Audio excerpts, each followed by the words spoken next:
Everyone, today I want to show you how to create a flowchart with your GPT. First of all, we need to open any web browser. If a new web browser is open in front of you, type in the search bar ChatGPT. After typing, then press Enter.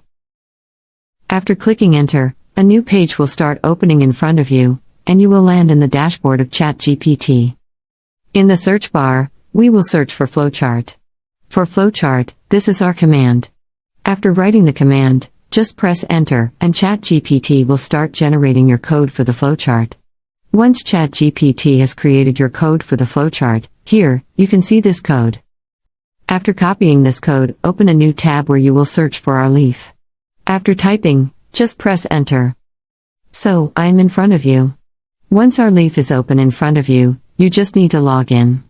Right here, without logging in, you can't use it. After logging in, on the left side, you will see a button, Your Project. Click on it. After clicking, a new, small format will start opening in front of you. Once the new format is open in front of you, here, you will click on Create Project. After clicking, name that project. After giving a name to that project, just hit the Create button. After that, a new format will start in front of you. Once the new format is open in front of you, you just need to remove that kind of code. After removing the code from here, just copy the generated code. After copying the code, here, you will see a button, Compile File. Right here, just click on it.